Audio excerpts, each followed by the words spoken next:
तो हेलो दोस्तों, स्वागत है आप सभी का आपका अपना यूट्यूब चैनल प्रॉपर क्लास में। और आज के इस वीडियो में हम लोग पढ़ने वाले हैं कक्षा 8 का गणित, जिसमें हम प्रश्नावली 8.2 को हल करने वाले हैं। इस वीडियो में हम प्रश्न संख्या 3 से लेकर के 7 तक के प्रश्न को हम हल करेंगे। इससे पहले वाले वीडियो में हमने 1 और 2 को सॉल्व किया है। अगर आप उस वीडियो को नहीं देखे हैं तो डिस्क्रिप्शन बॉक्स में उसका लिंक मिल जाएगा, वहाँ से आप जा करके देख सकते हैं।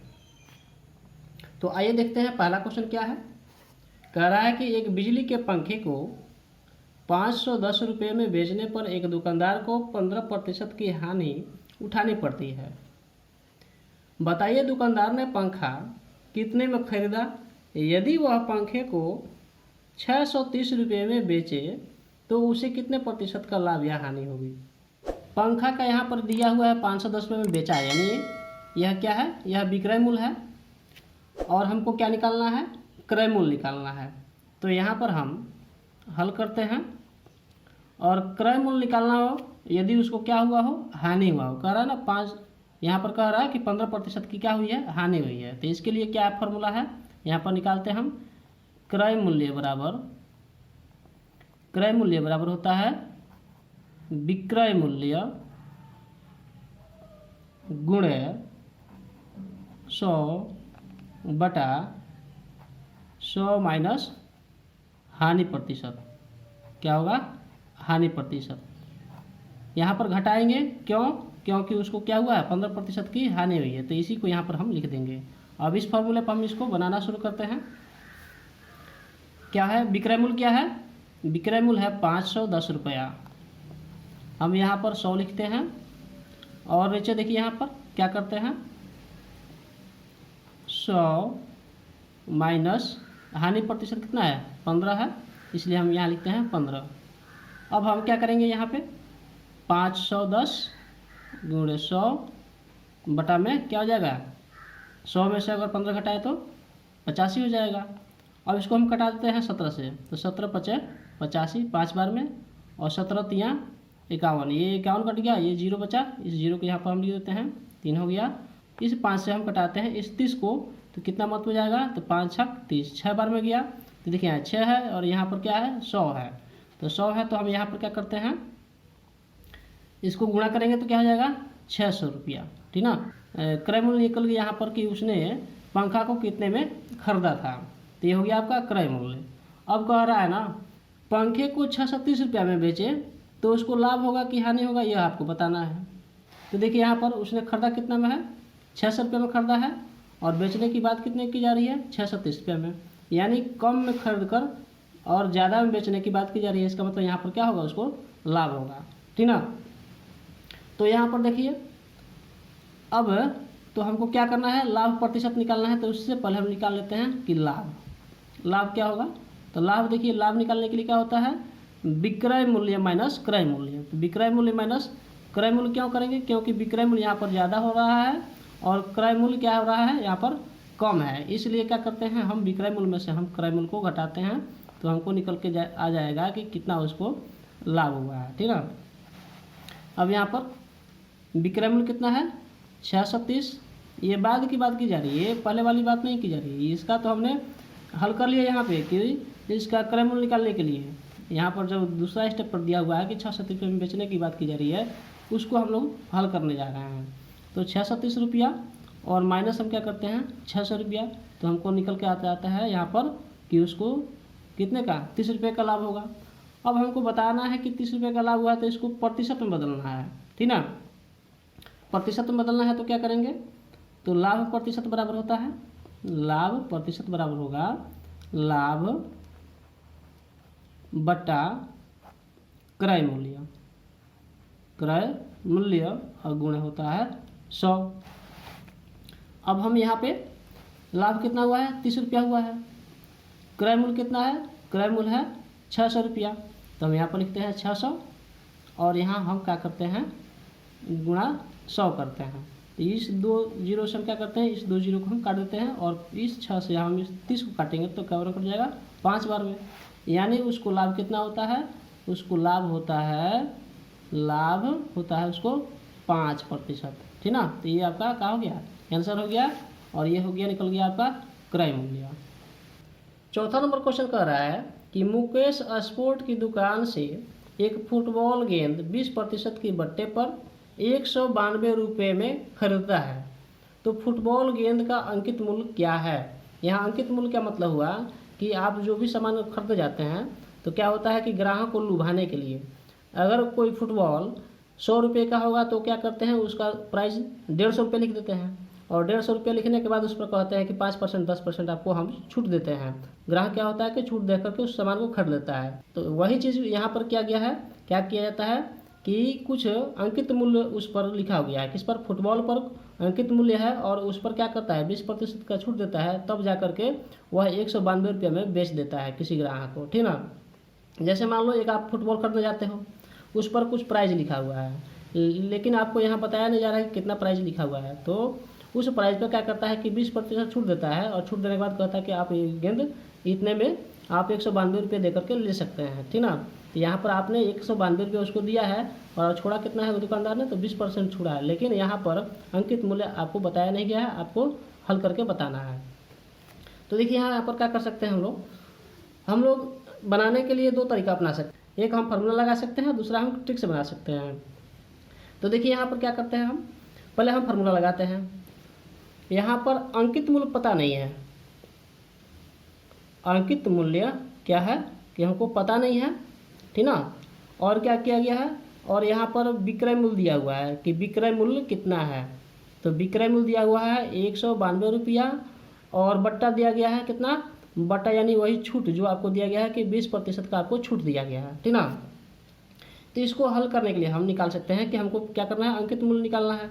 तो अंकित मूल्य बराबर हम एक फॉर्मूला लगा सकते हैं, अंकित मूल्य बराबर आपका हो जाएगा विक्रय मूल्य, क्या हो जाएगा, विक्रय मूल्य गुणे 100, और बटा में हो जाएगा आपका 100 माइनस जो छूट दी गई है ना, वह छूट लिख देते हैं यहाँ पर, छूट, ठीक ना, छूट लिख देते हैं, और इसके ऊपर हम क्या करते हैं, इसको हल करते हैं। तो देखिए विक्रय मूल्य क्या है, विक्रय मूल्य आपका दिया हुआ है,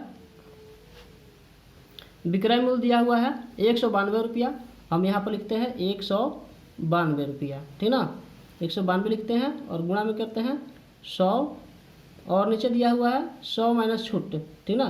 तो 100 में से हम घटाते हैं कितना, 20% दिया गया है, तो इसलिए हम यहाँ पर 20 घटा लेते हैं और फिर इसको हल करते हैं। तो यहाँ 192 गुणे 100 बटा यहाँ क्या हो जाएगा, 80 हो जाएगा। तो इस जीरो से हम इस जीरो कटाते हैं, और देखिए यहाँ पर 8 दूना 16, यहाँ कितना बच गया, 3 बच गया, और 3 बचा तो यहाँ 32 हो जाएगा, तो 8 चौका 32, यह कट गया। और देखिए 24 में हम क्या करेंगे, 10 से गुणा करेंगे तो क्या हो जाएगा, 240 रुपया इसका आंसर आ जाएगा। यानी फुटबॉल पर 240 रुपया लिखा हुआ था और 20% जब छूट दिया गया तो वह उसका कीमत हो गया 192 रुपये में, उसने किसी ग्राहक को बेच दिया। दूसरा तरीका यह था, यहाँ देखिए अगर अंकित मूल्य पर ही अगर उस फुटबॉल को बेच देता तो इसका मतलब हुआ कि जितना लिखा था उतने पर बेच दिया, इसका मतलब हुआ कि वह 100% में बेच दिया, ठीक ना।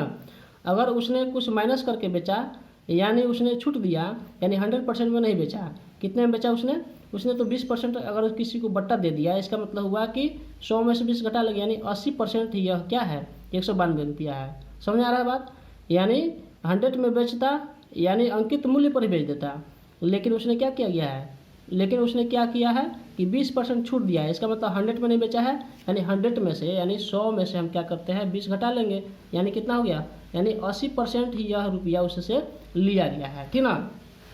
तो देखिए यहाँ पर ट्रिक क्या है, ट्रिक है कि अगर हम उस सामान को मान लेते हैं कितना, यह जो है 192 रुपया जो है यह 80% है, क्या है, यह 80% है, और हमको क्या निकालना है, हमको निकालना है 100%, यानी 100% यानी अंकित मूल्य, ठीक ना। अभी हमने बताया कि अगर 100 में बेचता तो इसका मतलब होता कि अंकित मूल्य, तो यहाँ पर हम कहते हैं 100 से गुणा करते हैं, यानी हमको अंकित मूल्य पता चल जाएगा। तो देखिए ऐसे कटाते हैं हम, इस कटा दिए हम 8 से कटाते हैं तो कितना में जाएगा, तो 8 दूना 16, और यहाँ पर हो जाएगा 8 चौका 32। इस तरह से यह क्या हो जा रहा है, कट जा रहा है। 24 में और 10 से गुणा कर रहे हैं 240 रुपया। तो ये क्या है, यह ट्रिक है, अगर आप इतना कॉन्सेप्ट को समझते हैं तब आप निकाल पाइएगा।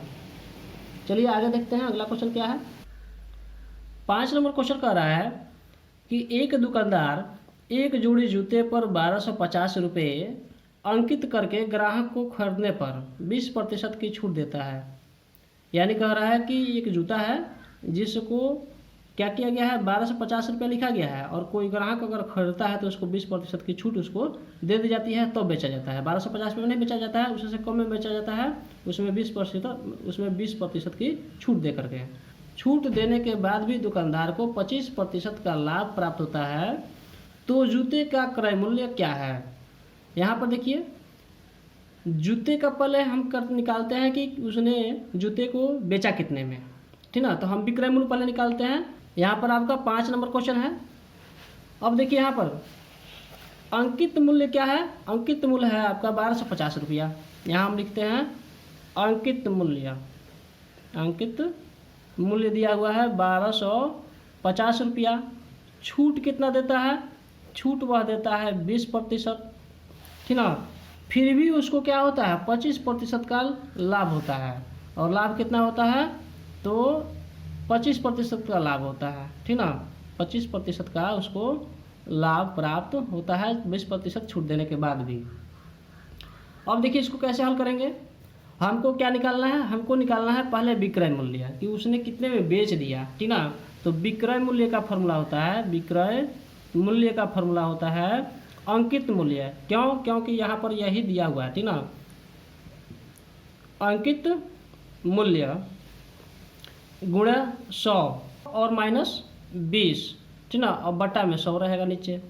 देखिए यहाँ पर जो घटाने और जोड़ने का काम हो रहा है ना, यह ऊपर की तरफ तब होता है जब विक्रय मूल्य निकालना हो, और जहाँ पर क्रय मूल्य निकालना होता है, या अगर यहाँ पर क्रय मूल्य निकालना होता तो यह जो जोड़ने घटाने का काम है वह नीचे होता और ऊपर 100 रहता, ठीक ना। यह ध्यान में रखिएगा, विक्रय मूल्य निकालना होगा तो ऊपर जोड़ेंगे घटाएंगे, अगर क्रय मूल्य निकालना होगा तो नीचे की तरफ उसका हम जोड़ और घटाव करेंगे। यानी 100 में से जो लाभ होता है तो जोड़ देंगे, और अगर हानि होता है या छोड़ता है तो उसको हम यहाँ पर घटा देंगे, ठीक ना। तो यही यहाँ पर देखते हैं क्या है, कह रहा है यहाँ पर देखिए अंकित मूल्य क्या है, 1250 रुपया है। हम यहाँ पर लिखते हैं कि 1250 रुपया अंकित मूल्य है, और गुणा में 100 - 20, 100 - 20 करेंगे तो क्या आ जाएगा, 80 हो जाएगा, और नीचे हमको लिखना है 100। इसको हम इस तरह से हम काट देते हैं, तो हमको क्या प्राप्त हो जाता है, अगर 125 में हम 8 से गुणा करेंगे तो क्या हो जाएगा, 1000 रुपया क्या हुआ, यानी उसने क्या किया, 1000 में बेच दिया। फिर भी यहाँ पर कहा गया है कि 1000 में बेचने के बाद देखिए 1250 रुपया उसने क्या किया था, जूते के ऊपर लिख दिया था, और 20% का छूट दिया। फिर भी उसने क्या किया, 20% का जब छूट दिया तो 1000 में बेच दिया। फिर भी उसको क्या हुआ, 25% का लाभ हो गया। तो हमको क्या निकालना है, अब निकालना है क्रय मूल्य। क्या निकालना है उसका, कि क्रय मूल्य उसने कितने में खरीदा था। तो क्रय मूल्य में अभी हमने बताया कि क्रय मूल्य में क्या होता है कि 100 ऊपर आता है, और जोड़ने घटाने के जो काम होता है वह नीचे होता है, ठीक ना। अब देखिए इसी कॉन्सेप्ट का हम इसको बनाते हैं। अब हमको निकालना है क्रय मूल्य, ठीक ना। क्रय मूल्य निकालना है तो हम क्या करेंगे, यहाँ पर हम लिखेंगे विक्रय मूल्य, ठीक ना। विक्रय मूल्य, अब क्योंकि हमको विक्रय मूल्य ज्ञात हो गया है कि 1000 रुपया उसका विक्रय मूल्य है, उसने 1000 में बेच दिया था। तो विक्रय मूल्य गुणा क्या करेंगे, 100 करेंगे। अभी हमने बताया कि क्रय मूल्य के लिए हम 100 ऊपर रखेंगे और जोड़ने घटाने का काम जो है नीचे करेंगे, तो ठीक ना।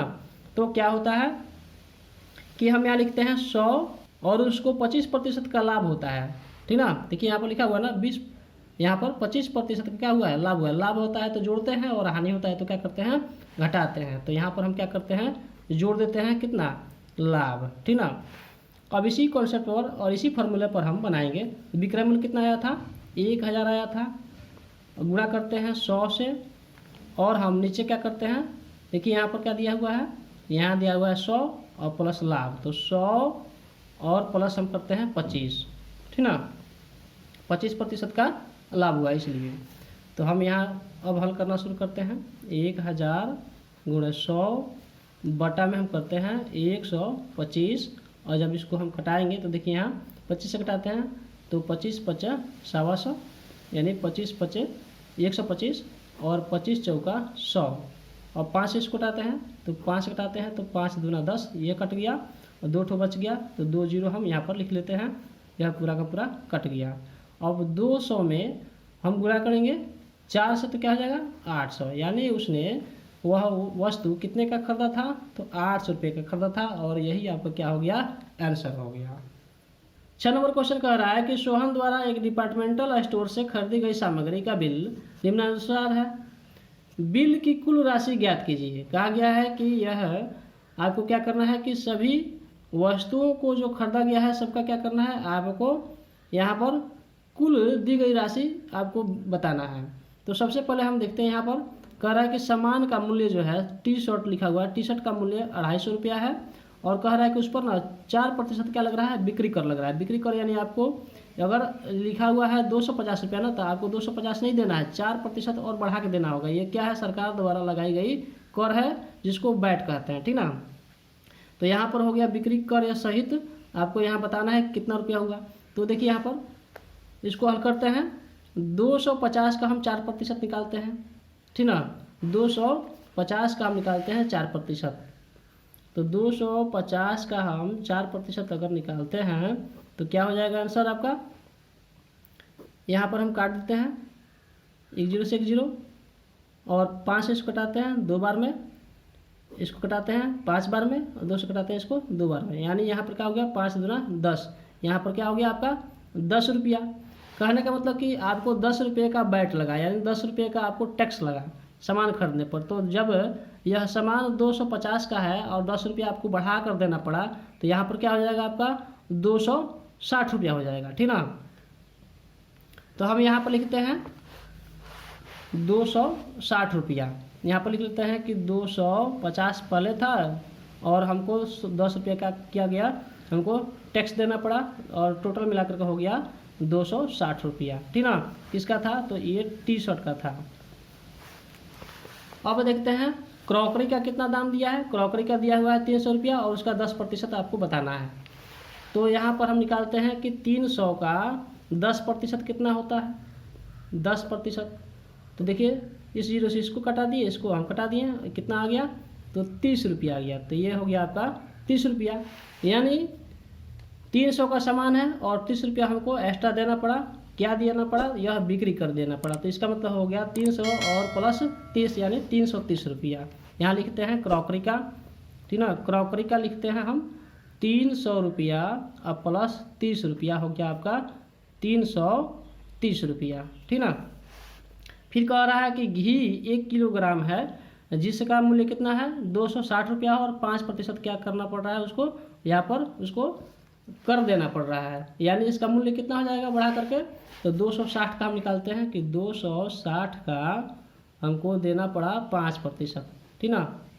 तो 5% कितना हो रहा है, हम इसको इससे कटा देते हैं, और 5 से इसको कटाते हैं 2 बार में, और इस 2 से हम इसको कटाते हैं, तो यह हो गया आपका 13, यानी 13 रुपया। कितना हो गया 13 रुपया। इसका मतलब कि 260 का था और 13 रुपया और हमको एक्स्ट्रा देना पड़ गया, ठीक ना। तो यहाँ पर घी का हम निकालते हैं, घी क्या हो गया 260 रुपया, और प्लस में देना पड़ा 13 रुपया, यानी 273 रुपया हमको घी का मूल्य चुकाना पड़ा। मूंग दाल जो है 1 किलोग्राम है और उसका 60 रुपया दाम है, और 2% इस पर क्या लग रहा है, बैट लग रहा है। मूंग दाल है 60 रुपये का और 2% इसका लग रहा है कर। तो हम इसको क्या करते हैं, देखिए यहाँ पर 6 दूना 12 यानी 120 रुपया हो गया, और 100 नीचे लिखा हुआ है तो 100 को नीचे लिखते हैं, और इसको हम दशमलव बदल देंगे तो क्या हो जाएगा 2 नीचे 0 है, इसलिए क्या करेंगे हम 1 2 गिन करके यहाँ पर हम दशमलव बैठा देंगे, यानी 120 लिख देंगे। और 100 दिया है ना, इसको इसमें देखिए 2 0 दिया हुआ है, तो क्या करते हैं 2 अंक गिन करके इधर से इकाई की तरफ से, और यहाँ पर हम दशमलव बैठा देंगे 1 2, और गिन करके यहाँ पर दशमलव बैठा दिए। ये क्या हो गया आपका 1 रुपया 20 पैसा है। तो 1 रुपया 20 पैसा हमको क्या करना पड़ा, एक्स्ट्रा देना पड़ा।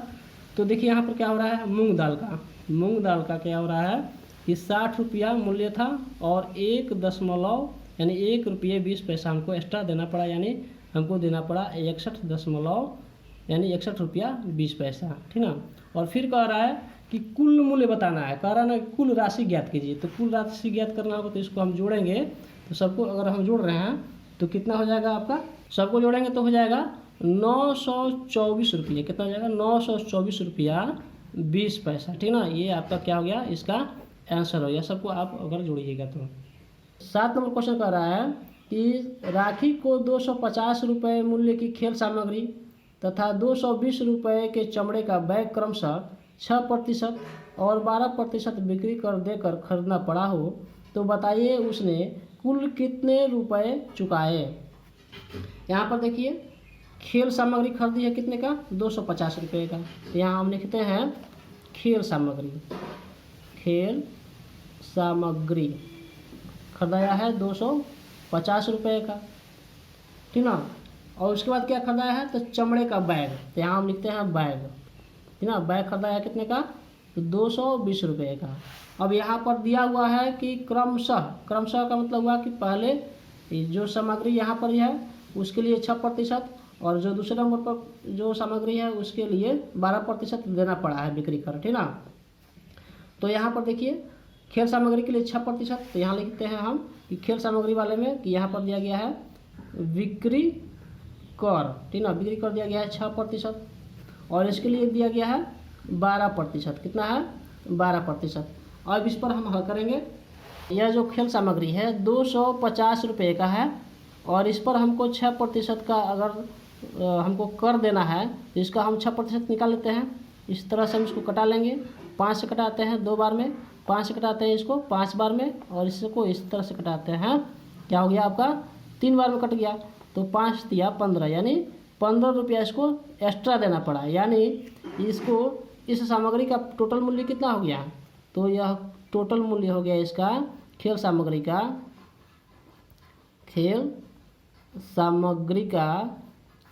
कुल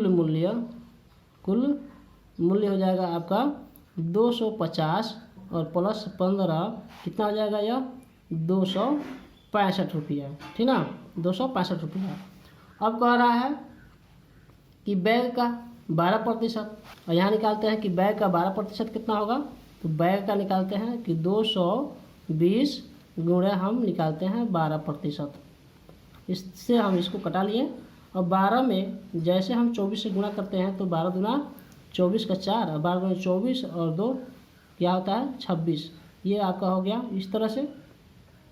अब हम यहाँ पर इसको हम दशमलव बदलेंगे तो 1 0 है तो हम यहाँ से 1 यहाँ घसका करके हम क्या करेंगे, इसको यहाँ पर हम ये लिख देंगे तो क्या हो जाएगा आपका 26 रुपया 40 पैसा इसको एक्स्ट्रा देना पड़ा।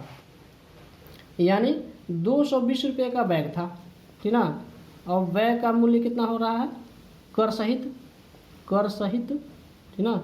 यहाँ भी आप लिख सकते थे कर सहित हो रहा है आपका 220 और प्लस यह 26 रुपया 40 पैसा, ठीक ना। दोनों मिला देंगे तो कितना हो जाएगा कि 246 रुपया 40 पैसा। अब यहाँ पर देखिए कह रहा है कि कुल सामग्री का हमको क्या करना है, कर सहित बताना है कि कितना मूल्य हुआ। तो यहाँ देखिए खेल सामग्री का आया है 250, यहाँ लिखते हैं कि कुल, ठीक ना। क्या लिखते हैं, कुल राशि, कुल देय राशि होता है कितना कि यहाँ पर 265 रुपया और प्लस करते हैं कितना 246 रुपया 40 पैसा, 246 रुपये 40 पैसा। इसको हम जोड़ लेते हैं तो क्या होता है 40, ठीक ना। यहाँ क्या हो रहा है 1 6 5 11 का 1 6 4 10 11 का 1 2 2 4 1 5। यहाँ पर क्या आ गया आपका कि 511 रुपया 40 पैसा इसका मूल्य आपका आ गया। ये आपका क्या हो गया, आंसर हो गया। आशा करता हूँ आपको ये वीडियो अच्छा लगा होगा। अगर आप हमारे चैनल पर पहली बार आए हैं तो हमारे चैनल को सब्सक्राइब कीजिए, लाइक कीजिए और अपने दोस्तों के साथ शेयर जरूर कीजिए। मिलता हूँ अगले वीडियो में, तब तक के लिए जय हिंद।